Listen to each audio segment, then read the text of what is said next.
So even with medication, the child's going to wake in the night and need those sleep dependencies. So this is just a really ugly slide. But the reason I included it is that this is, these lines are nights of sleep. These black lines are nights of sleep, right? So this is Monday, Tuesday, Wednesday, it doesn't matter. So this child's on medication to get them to go to sleep. So it certainly works, because now they're going to sleep. But the problem is, look at all these are wakings in the night. They're still waking in the night, and they're waking super early, 5 in the morning, and they're awake for a long time, like over an hour and a half or 2 hours here. So when we go off medication and we put a behavioral intervention in place, it takes us a while. We have these night wakenings and all of this, but eventually we learn to fall asleep on our own, and if we wake up, we go right back to sleep because we've eliminated those sleep dependencies. So this was an actual graph of a child that Greg Hanley did a treatment plan for. And really the child didn't need medication because what they needed was to learn to fall asleep on their own, so that when they woke up, they fell asleep with medication, but it didn't help the waking in the night. Okay, otherwise we haven't really solved the problem. So take a minute, I didn't give you this, I lied, the worksheet on sleep dependencies. Instead we're going to think about them, and I'm going to get them to maybe flip over your worksheet. That's a good solution. Is there a backside to your worksheet, or can you write them at the bottom? Yeah, I forgot to print that one. So if you can find a little place to write them on the back of your handouts, and write down what is currently required. What does your child demand from you to go to sleep? And then we're going to ask ourselves if they're good sleep dependencies, can they be transported? Do they require another person? And then we're going to talk about some ways to maybe start to fade those out. Okay?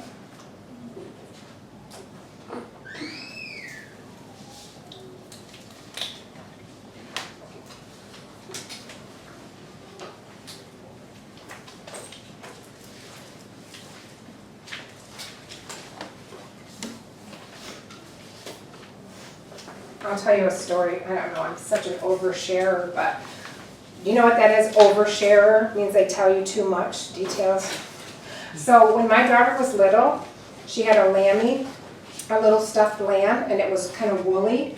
And she had her passy, and she would hold her lammy and she'd pick the fuzz. She'd pick, and then this is the weird part. And she would put the fuzz right in her nostril. First she would do this, so she had a little rash there, she would rub it. That's not that weird, kids like to rub blankies and stuff. She'd rub it as she was falling asleep, and then she'd stuff the fuzzy right there.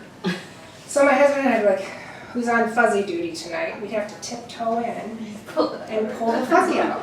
So one time I had her at the pediatrician. This is true. I had her at the pediatrician, and he's checking out, all the holes and everything, and he says, he gets a hemostat, pulls. There was about like this long, that had gotten all the way up there from the fuzzies that she was picking, because she would fall asleep and probably breathe in, and they were getting stuck up there, and I didn't know. So that was her sleep dependency, was this little fuzzy, and we actually lost it on one of our many moves. And at 30, she still's like, I wish I had my lammy. So, but that's it, kids do. They rub that blanket or they rub something. I have a niece that puts something on their head before they go to sleep, like a scarf. They like their head. They don't want the thought of their hair being exposed and something crawling in it or something. I don't know. But I don't have that. I've done that in a really bad hotel room where I've taken a towel and put it around my head so I don't touch the pillow.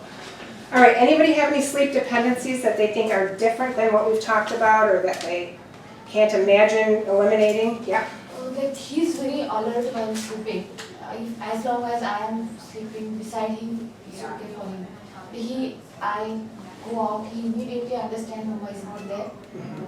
Then he will wake up. If I'm sleeping with him, yeah.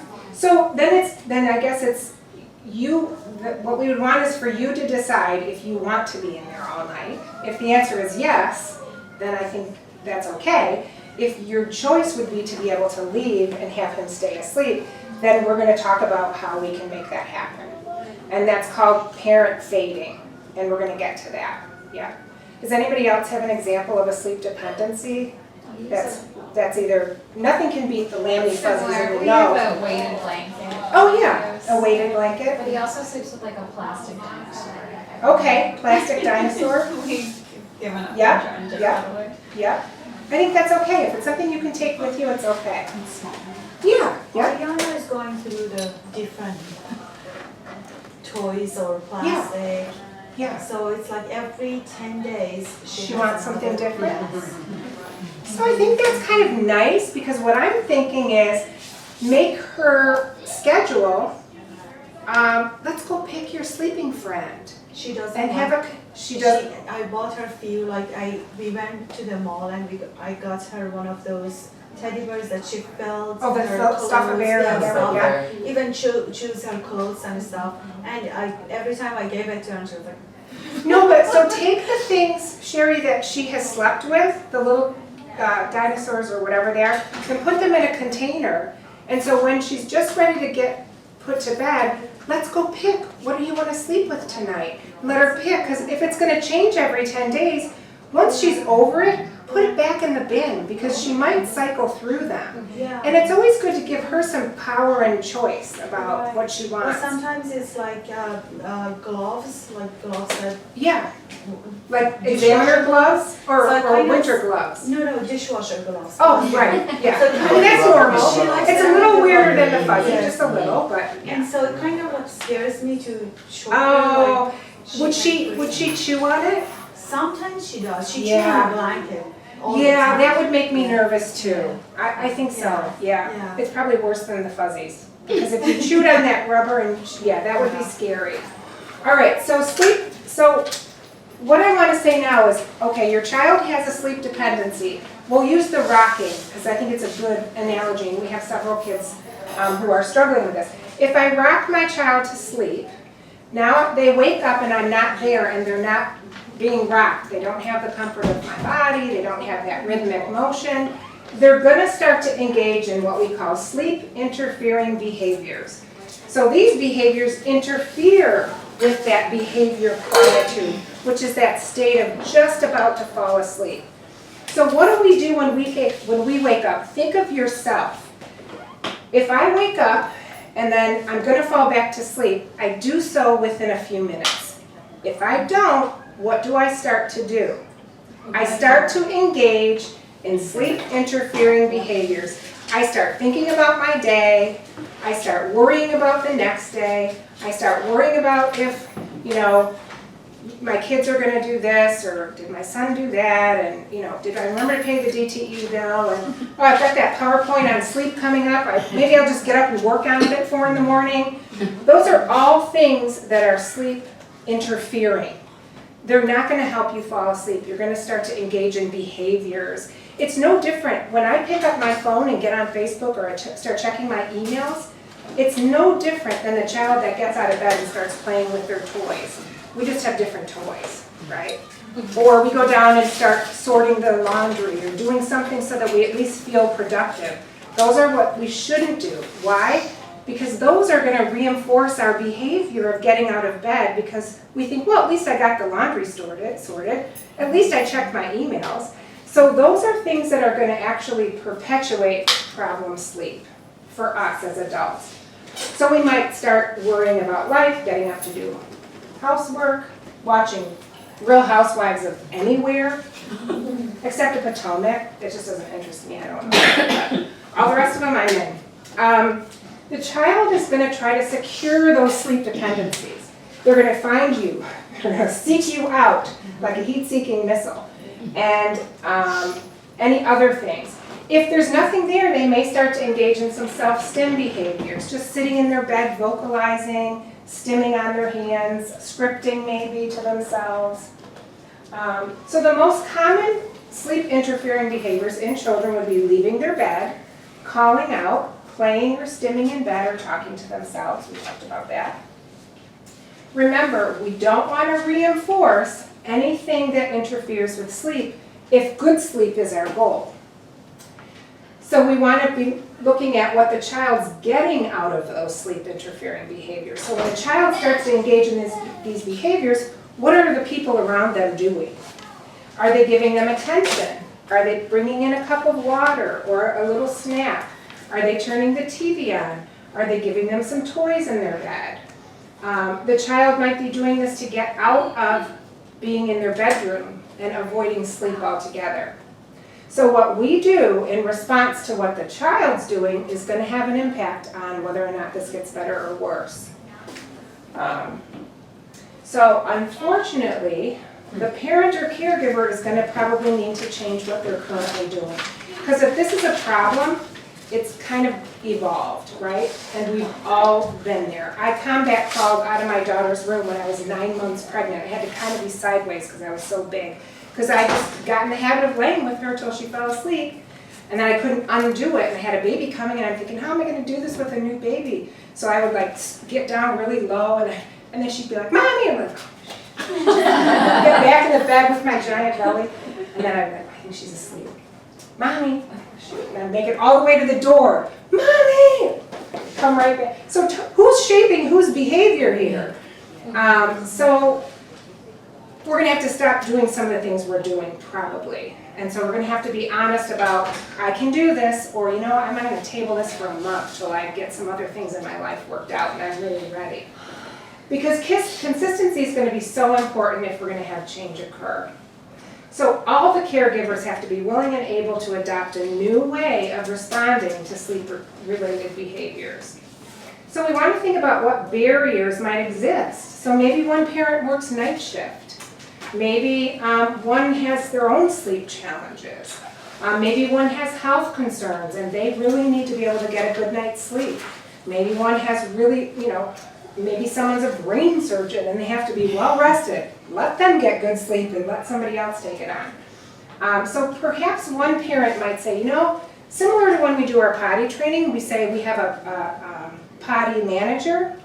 Maybe we say, hey, you know what, sweetie, you were the potty manager. I'm going to be the sleep manager. I'm going to meet with the BCBA and I'm going to take the data and I'm going to get Susie through her sleep routine for the first month until things are leveled off. Then I'm going to let you jump in when things are pretty good. So we're not, you know, kind of battling with each other. Because the reality is, sometimes we have interventions and we can't implement them. Because if you think about a child who can't communicate, we put them to bed and we say, okay, I'm not going in. And then they're crying an hour later and you think, well, what if their stomach hurts? What if they have a headache? I heard strep was going around, maybe their throat hurts. How do I know? How can I be a good mom? Knowing my child probably has strep and a stomach ache and I'm letting them cry. That's it, I'm going in. You know, I mean, we've all been there. So sometimes we have to be realistic and know what we can and cannot do, given that our kids have limited ability to communicate what they're experiencing with us. So we want to look at what the child is seeking at high rates. Try and give it to them before they go to bed. If your child really likes lots of attention, play, hugs, all this physical contact, do it right before your bedtime routine. Think about filling their cup with those things that they're seeking. Make sure that you say, you know, from 7 to 7:30, I'm just playing with my child. Just playing. Lots of their favorite toys and giving them lots of attention. Instead of, you know, being on that work call or wanting to have that time just one-on-one with my partner to talk about our vacation we're taking. Give your child lots of that attention so you know that you can ignore them and not feel bad if you choose to do that. Once the child's put to bed, time to sleep, night-night, they're not really going to get these things, right, if we're going to try to change this pattern. So extinction means the child's sleep interfering behaviors are not going to get reinforced. So we know this is going to work. Everybody knows that, I think it's Ferber, I hope I spelled it right, the Ferber sleep method, where you let them cry it out. So we know that works. Why? Because it doesn't reinforce the crying. Eventually the crying is going to stop. But does this really seem possible? For an infant, yes. But for your child who has maybe some communication challenges, maybe they have gut issues or tummy issues, you may not be able to do this. You may say, this is just too hard for me. We need some other options. So simply ignoring the child and not responding to them could be really hard for a parent. Parents eventually might go in, teaching their child, if you just keep doing it, it'll eventually work. Just keep going, because mommy will cave or daddy will cave. And you're really not caving, you're just being realistic about, this is too hard for me to do for my particular child, and that's okay. Parents might know they're kind of contributing to the problem, but they just can't see their kids struggle, and we can appreciate that for sure. And sometimes the promise of just their own sleep is too great. Like, I know if I just go in there and lay with him or her, they'll be asleep in 5 minutes, so I'm going to spend 2 hours letting them cry, or I can just go in. 5 minutes, they're out. So that promise is pretty great. You know, it's enticing for us to do that because it works in the moment, right? But we know what we've done is just put the sleep dependency back in place. So it's not going to fix the problem long term. Okay, so there's other options. Oh, we have to accelerate. There's other options that might be more likely to be implemented by families because they're not so hard to implement. They don't require you to watch your child struggling quite so much. So we're gonna do that by removing or sort of decreasing the quality of what the child gets when they engage in this sleep interfering behavior. So we're going to talk about 4 things pretty quickly, and I'm pretty sure we actually have technically till 3:45, right? Perfect, okay. So the first one is called time-based visiting. The second one is progressive waiting. The third one is called quality fading or parent fading, and that's what we were talking about when you lay with your child. And me crawling out of the room, that's what we're talking about. And then bedtime pass. So the first one is time-based visiting. This might be appropriate for a child who comes out of the room or calls out to the parent once the child's put to bed. So what you do is you put the child to bed, you say, good night, sweetie, love you. You walk out and you walk right back in before they even have a chance to engage in any of these sleep interfering behaviors. And you visit them for a very short amount of time. The visit would include give them another talk, give them one more kiss, and then scoot back out. That's good. Yep. Yeah. Yep. And then you gradually increase the time. Now, the key for this, I want to make sure I made it clear. You're going out of the room. Good night, sweetie. Hi, I'm back. You literally have to, wait, what? You left? You come back before they've even gone, Mommy! You come in not because they called you, but because it was such a short amount of time. In other words, I'm going to come in before you yell for me to come in, rendering it unnecessary because I beat you to it. Does that make sense? Okay. Then what you're doing is you gradually, so then they expect you're just going to come right back. You're gradually increasing the time before the visits, rendering the child's need to get out of the bed unnecessary because they think, oh, you're just going to keep coming back. But they're waiting for you to come back and it's just a little longer, but they don't really have a concept of time. They don't have a watch or anything. And eventually they fall asleep on their own without you in there. I think that would be the best case scenario if it worked. So this is what an example of a time-based visiting could look like. So just like I said, good night, Ash. Good night. Oh, I'm back, honey. Here, good night. You know, I came back in 10 seconds. Like I barely hit the door and I'm back. Then 30 seconds, then 1 minute, 4th visit, 3 minutes. And you can see on day 2, you maybe come back in 30 seconds.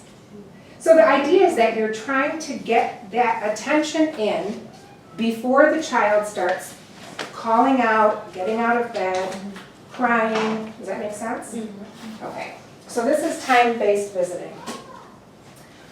Progressive waiting is appropriate too for the child that comes out of the room or calls out. You put the child to bed, you say good night, you leave the room, and you don't go in the room unless there are some sleep interfering behaviors or after a designated amount of time. So I'll show you what that looks like. And then you gradually increase the time before you go back in. So this is pretty much that Ferber method, right? That's that. But you're going to go back in and just wait longer before you do. But this requires that the child can't get out of their room.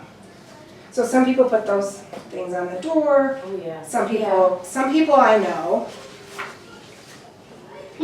put a hook on the outside. It probably could have gotten me turned in, I don't know. But I was by myself. I had a 2.5-year-old and a new baby, and I was alone. My husband was deployed to Somalia, and I had no other adult. I had to sleep. I had a baby. So I did put one of those little eye hooks, and I made sure there was nothing in her room. And I finally just, no, mommy's locking, honey. Night, night, I love you. I felt terrible. I mean, it worked very quickly. She knew she couldn't get out, and she just stopped getting out of bed. But this would require that your child can't get out of the room. So that you have to decide, is it safe? You know, you have to think about your whole room. Are there any cords? Are there any things they could choke on? You have to be very careful. And in this day and age, back when my kids were little, there was no monitors with cameras. Now you have those fun things you can watch the child, and the minute they're doing anything you're worried about, you go in, I guess. But any questions about this? This is basically just the same thing as the Ferber method. Night 1, you don't go in for 3 minutes. You go in, you give them a little bit of attention, you leave, you wait 5 more minutes. If they don't have any problem behavior, you don't go in. But if they have problem behavior after 1 minute into this interval, you go back 4 minutes later. So you're gradually going in after a longer amount of time. Is that clear? And that's not getting them out of their bed though. Not getting them out of their bed. You're just going in there. If they're out of their bed, you're putting them back in bed and saying, nope, it's sleeping time. And then you're not doing any other, we're not getting books out and iPads, and I'm not singing, you know, fun songs and hugging you and kissing you and rocking you. You're just going back and time to go to bed. Yeah. It's only check for him. You just say it's time to sleep. Okay. Yep, it's time to sleep. Yeah, but you're not doing a lot of other talking. Yeah. Okay. The other one is parent fading or quality fading, which means the quality of what you get is not that great when I come in. So if it's really great now, think about the best case. I rock you, then I pat your back, and I sing to you, then I lay with you and I pat your back. That's a lot of good stuff. So now maybe, like our little friend, our goal right now is we rock until just before they're asleep, and we put you to bed awake, and we just sit there and stay with you until you're asleep, and then we leave the room. So we're not going to go from rocking and all that good stuff to like put you in your bed where you've never fallen asleep and leave the room. That's too big a jump. So this is like decreasing, fading what's currently happening a little more systematically. So the parent reduces all other additional reinforcement during this time that the child's being told it's time to go to sleep. So think about me. I was 2 weeks overdue with gigantic, and I basically, so what they would say is if you're laying with your child, so this is for you, I think. Oh yeah, this might be helpful. You sit on the child's bed, and then maybe you do that for a week, you know, you'd have to work with someone to help you figure out how quickly to do this. Then it fades to putting a little blanket on the floor. Nope, you're in your bed, mommy's in her bed, floor. And the child falls, maybe your hand's up there and you're holding their hand, or you're maybe doing a little pat on the bed, and they get consistently falling asleep with you laying next to them on the floor. Then you maybe fade to sitting in a chair right next to the bed. No, mommy's right here. I'm in my chair, you go to sleep. And then you move the chair 5 feet away, 10 feet away, maybe to the door, maybe outside the door, however it makes sense. But you fade that parent out of the room. Okay. So the next one is, this one is interesting. It's a bedtime pass. And this is appropriate for a child who is probably functioning high enough that they understand language. They would understand something like this when I describe it to you, and you know your children best. But the child is given a card with some kind of icon that lets them know they're going to get something really good, like a prize ticket or something. And you say, if you keep your card till morning, like a big boy or big girl, you get something really great. But if you want to come out, you can come out. Mommy will, get you a drink of water, give you a hug, whatever. You can come out. But if you keep it, when you get up in the morning, we can, whatever, something good. go to the library. You could have a little prize box so that it's more immediate. So the bedtime pass, once they have, so you're putting the child to bed, you're reminding them of the bedtime pass. If they come out, you take the bedtime pass. You deliver some low-level reinforcement. Don't make it so great that that's better than the thing the pass would get them. And in the morning, you ask, do you have your big girl pass? Do you have your nighttime pass or your nighttime ticket, whatever you want to call it? If they have it, wow, let's go to the treasure box. What are you going to pick? And they get their special reward. Oops. So this is just an example. So bedtime pass can be exchanged for one visit from a parent, a drink of water, a nighttime hug, or a nighttime kiss. If the child doesn't have the pass in the morning, you just say, that's okay, honey, you can try again tonight. I bet you'll have your pass tomorrow when you wake up. I would say it's better to just describe what you want to have happen. And I'm sorry, you don't have your bedtime pass. Do you remember at 9:45 when you came out and Mommy was in the middle of Real Housewives?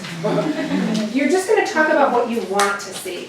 Hey, it's okay you didn't get your bedtime pass. It's okay, tomorrow I know you're going to have it. And we'll pick from our treasure box, won't we? Of course, you have to have a child that this is appropriate for. But this could be a good thing. So the other thing is you can combine the bedtime pass with time-based visiting. So you could say, I'm going to do both. I'm going to do, my child, the bedtime pass, it's just like too big of an ask for them. So I'm going to say, here's your bedtime pass, but I'm also going to go visit first, like maybe first 10 seconds, then 30 seconds, then. So I'm going to do both of these interventions at the same time to see if I can get my child staying in their bed and falling asleep and feeling comfortable. Does that make sense? So you can take these two and just use them in combination. Okay, we're almost done. Okay. So remember, these are the 5 things. We have to figure out the sleep schedule that's best for your child. The amount of sleep, what time of night should you be putting them to bed. If it's taking your child 2 hours to fall asleep, you're probably putting them to bed too early.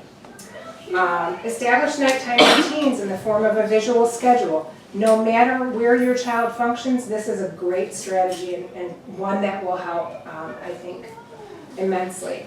Look at the bedroom environment, making sure that you're not letting them do other things in there but sleep. Start to fade the toys out. Make sure it's cool enough, dark enough, quiet enough, or ambient noise enough, the white noise or those kinds of things. And then this is the really hard thing, I think. Once we've done all this, this is all preventative. Remember in ABA, we look at all the preventative things. What's motivating this problem behavior in the first place? Now this is what we do in response to it. So sleep dependencies, wow. If my child only falls asleep on our plaid red and blue couch, how is that going to work for the rest of their life? We've got to change that. We can't take that couch with us to the hotel. We have to address this is a sleep dependency that is not sustainable long term. And if you choose to sleep with your child, that's perfectly fine. But if you don't want to be doing that from now in perpetuity, as they say on Shark Tank, forever and ever, you might want to think about that and how you're going to fade that. Maybe there's one mom who says, I have the baby on the way, I wasn't really thinking this through. It's like, been there, I was combat crawling out of my child's room too, and it was like, oh, this has to change. And then address those sleep interfering behaviors. When the child engages in those behaviors, what are you doing in response? Are you going in? Are you giving them your phone? Are you putting the TV on? Are you providing lots of attention? So those are the 5 things to think about. So there's a nice sleep assessment and treatment tool that we can share with your BCBA to fill out. I think starting tonight, if you want to, I had the little elves out there putting a little schedule together. If you want it, you can make your own. Okay, that wasn't helpful because it just pulled right off. But anyway, you can take these just to give it a go. If you think your child would do better with a clipboard and writing the things out, there's some of these. The important thing is to figure out those low preferred. So remember that little guy that hated brushing his teeth? We don't want to put that so close to bedtime. let's brush our teeth after dinner and get that off of here. Nothing on this should make your child go, ah, right? They should all be, okay, I'll do that. Okay, I'll do that. If they don't like it, don't put it on this schedule because it's going to signal things are about to get worse. And we don't want that. We want things to be pretty neutral or, okay, I like that. And the other thing is that helps me calm down. So remember the little guy with the book? If reading a book is calming, for sure. But look at the difference when she just told him a story. He just settled in and listened to her. But the pictures got him kind of amped up. So you know your child best. If we've learned nothing, we've learned that. So it helps us to help you make a plan that will work. And know what you can and cannot do as a parent. If you just say, this is awesome, but I have like 5 things right now in my life that have to come first. We've all been there. And just put it away for when you're ready. You are teaching your child a lifelong skill. Reward yourself for coming today. I know this is a little gender specific, but I'm sorry about that. I did drag my husband to get a pedicure once. It was our 25th anniversary, and I said, here's what we're going to do. You're going to make me go do your favorite thing, and I'm going to make you go do my favorite thing. So we got pedicures, and then we went to a bar, and they had, I don't know, it was like a bourbon bar. I couldn't do it, but I sat there with him. But I can't drink bourbon. I don't even know what bourbon is. But anyway, do something for yourself, because I think it's great that you came. Questions? So we did the lock. Yeah. You know, it was like, we have 2 kids. Yeah. And so the one would come, and then when he hears, ooh, she's, you know, and then and then they both kick and move all night long in their sleep.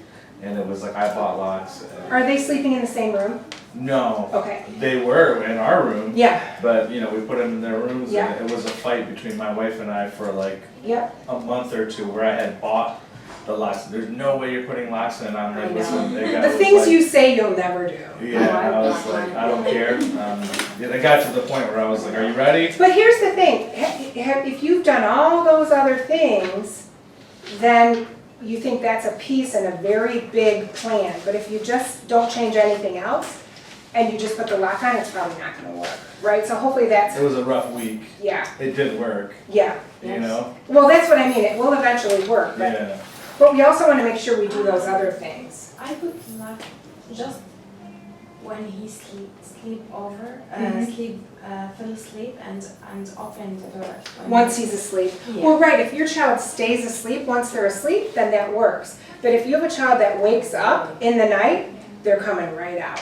Yeah, so. Which is us, just like Yes. I unlocked the door. So 'cause I feel like- think the sleep pass might be really good, plus a social story. There's also, these trainings are on your last page. You can watch, you can access all of them. They're both great speakers. I watched both, even though they were almost the same information. I found them really helpful. So those resources are on the back page, and if for some reason you can't find it, email me. But what else am I trying to talk? Something I was going to say about. Oh, there's one that talks about multiple children. So staggering your sleep schedules. So like if you have 2 children that have different sleep needs, staggering their schedules a little bit so that you can focus on the sleep routine for each child. Thanks for coming. Yeah. So we have to be real creative, but I know we can do it. Yeah, I can lock them in, Yeah. absolutely. So I think the thing is looking at all those other things. For You know. my guys, it would be doing more of the routine beforehand. And that is huge. And And so because they're locked in there, this sounds really bad, but whatever, I've got a You're not the only one in my life, right? But one will get up at like, let's say 3 in the morning and he's just going in there having a party, like jumping in the wall. I mean, he's very happy. It's not like he's up looking for me or anything. But then he'll either step on or accidentally or purposefully wake up his brother, so then he will fall asleep and the other guy's up. So it'll be, is it okay if they end up just sleeping on the floor? yeah. Yeah. So this is a good story. I hope Jeanette's okay. She's so great, but she's like, Kerry, have you have a minute? I'm like, sure. I was borrowing their microwave. She's like, I heard you're doing a sleep thing. It's not really about any of the kids except for my kid. So they're finding her little guy waking up either in the hallway or on the floor of his bed. And he's neurotypical, and she said, I feel really bad. And she's like, I don't want to punish him, but I said, well, what about if you, I said, there's a bedtime pass. If you stay in your big boy bed, mommy and daddy come in, you're in your bed in the morning, you get to pick from the prize box. She said, yeah, we did do that, and it did help. But she said, they asked him, why are you doing that? And he said, because he wants to make sure he doesn't miss when they wake up. Oh. But anyway, so, I mean, you know, everybody has challenges in their sleep. Oh, it's okay. It's late. Anybody else have any questions? What if they are waking up and putting themselves back down, but they're up for a while and then the morning gets out?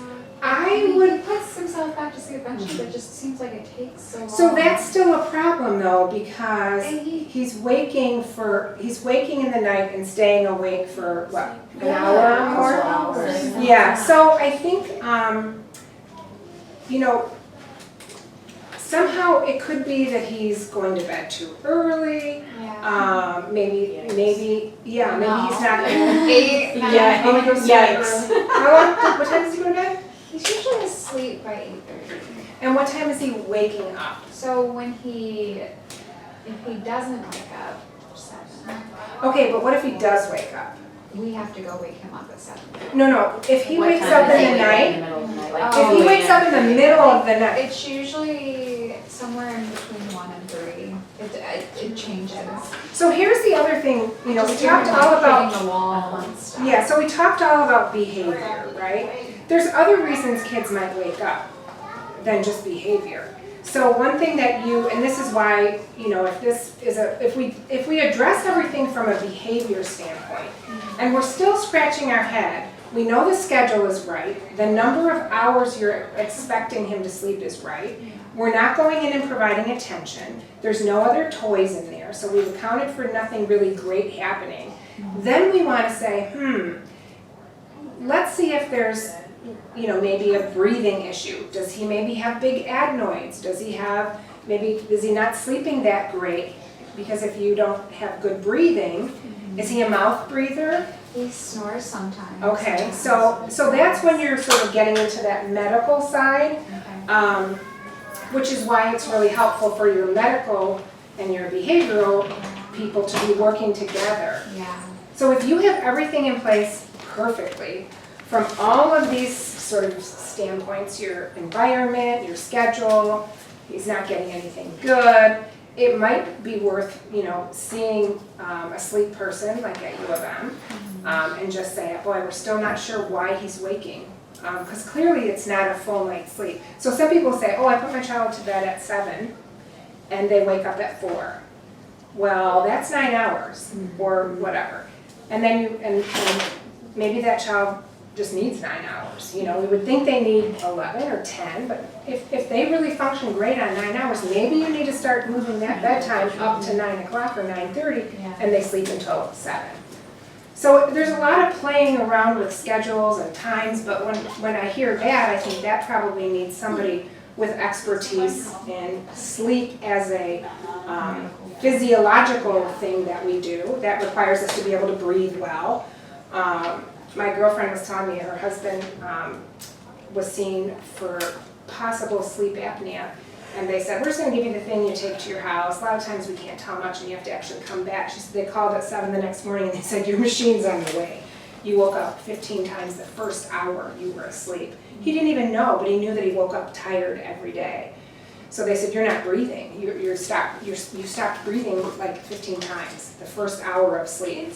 So you need, they have sleep apnea. No way. Yeah. How the heck would you get a kid to wear a sleep apnea? Oh, so Beth, she's so great. She's developed this whole protocol where they do sleep studies in a hotel with the parent there. And she's working on sleep studies remotely so that where they would send the stuff to you, they can access it for kids. Yeah. Does this mean you guys are gonna start offering overnight care? Yes. Come on, right? Sure. I'm not kidding anyway. I was just gonna say, you can send your kids to my house. I have 2 babies, like 1.5 and 6 months old. I know. Amanda never sleeps and I don't Never. sleep either. So she's like, yeah, I was thinking thinking, you're not sleeping anyway, why don't you come and just take care of my babies in the middle of the night? Thank you, First Sherry. dibs, right? Oh, does anybody wanna take any of these to try? Yeah, you're welcome.